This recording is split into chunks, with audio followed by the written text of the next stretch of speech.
네, 해외 선물 따라잡기입니다. 유한타증권의 김철영 대리 연결하겠습니다. 네, 대리님 안녕하세요. 네, 안녕하세요. 네, 미국 블랙 프라이데이 매출액이 생각보다 좀 부진했다고요. 그래서 해외 선물 시장 좀 흐름 짚어주시죠. 네, 전일 뉴욕 증시는 달러 강세와 소매업종 부진으로 하락 마감했습니다. 미국의 최대 쇼핑 기간인 블랙 프라이데이 매출이 기대보다 크게 늘지 않으면서 소매업종의 주가를 끌어내린 여파인데요. 소비 추세를 판단하기에는 단기간에 매출이 크게 영향을 미치기보다는 이벤트성으로 판단할 필요가 있는 것 같습니다. 미국의 주택, 제조업 관련 지표가 발표되었는데요. 다음 표를 보시면 먼저 11월 시카고 구매자 관리지수가 경기 위축 영향으로 후퇴한 것으로 발표되었습니다. 예상치인 54를 크게 밑돌며 48.7로 발표되었는데요. 신규 주문이 크게 악화된 것이 구매자 관리지수를 끌어내린 것으로 풀이됩니다. 올 들어 기준선인 50을 하회한 것은 6번째입니다. 이어 발표된 10월 잠정 주택 판매는 전월 대비 0.2% 증가한 것으로 발표되었습니다. 정기 침울한 결과를 한층 뛰어넘는 수준이었지만 예상치인 1% 증가보다는 하회한 수치로 주택시장 회복세가 연초에 비해서는 힘을 많이 잃은 것이 아니냐는 우려가 제기되고 있습니다. 주택시장의 선행지수로 여겨지는 잠정 주택 판매는 전년 대비로는 3.9% 증가했지만 오름세가 더딘 것으로 파악되고 있는 실정입니다. 달러원은 시장에서 여전히 강세를 유지하고 있습니다. 다음 차트를 보시면 월간으로 3.7% 정도 상승한 모습을 볼 수 있습니다. 이번 주로 예정되어 있는 유럽 중앙은행의 통화정책 회의에서 추가 양적 완화 전망에 따라서 달러화는 강세화를 이어가고 있는데요.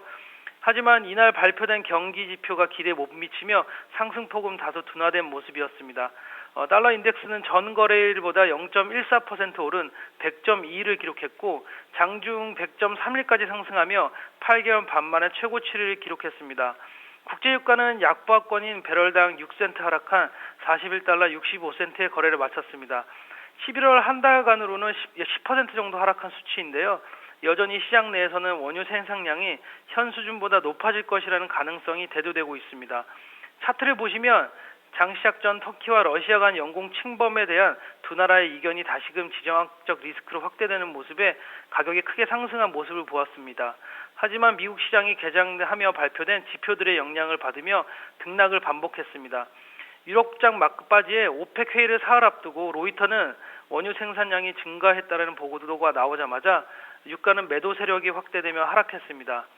거의 18개월 동안 꾸준히 시장에서는 원유 공급 물량이 시장을 짓누르는 재료로 작용하고 있는데요. 이번 주말 예정되어 있는 오펙의 회의에 관심을 갖고 신중하게 매매에 임하여야 되겠습니다. 네, 잘 들었습니다. 혹시 그럼 다음으로 비철금속 선물에 대해서 오늘 알려주신다고요? 예, 오늘은 이제 비철금속 선물에 대해서 알아보도록 하겠습니다. 최근 원자재 가격이 많이 하락했다는 뉴스를 들어보셨을 겁니다. 특히 중국에서 최대로 많이 사용하고 있고 수입하고 있는 전 산업에 걸쳐 사용되고 있는 비철금속 가격의 약세가 두드러지고 있다는 보도가 많이 되고 있는데요. 그런 비철금속이 어떤 것이 있고 어떠한 흐름을 보였는지에 대해서 간략하게 알아보도록 하겠습니다. 보통 비철금속은 개인 투자자분들보다는 제조 법인격 기업에서 많이 다루고 있습니다. 우리나라의 무역 특성상 원자재를 가공해서 완성품 혹은 부품을 수출하는 업체가 많은데요.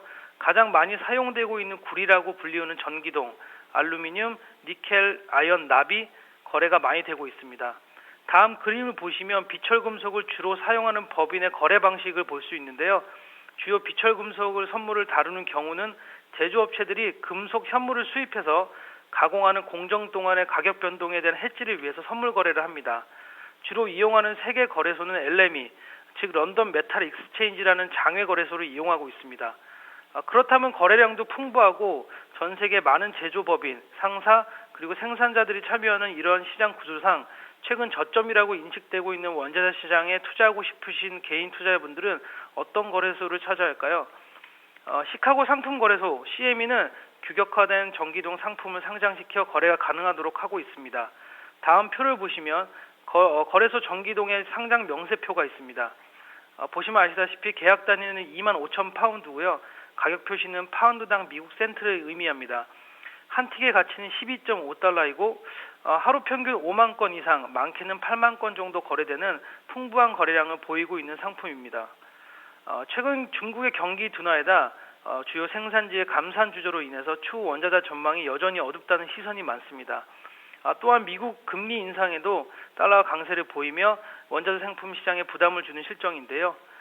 특히 LME의 6대 공업용 금속 지수는 올해 27%나 하락하며 2008년 금융위기 이후 최악의 기록을 갱신하고 있습니다. 원유와 마찬가지로 금속 생산자들이 가격 하락에도 불구하고 오히려 생산량을 늘리고 있는 실정인데요.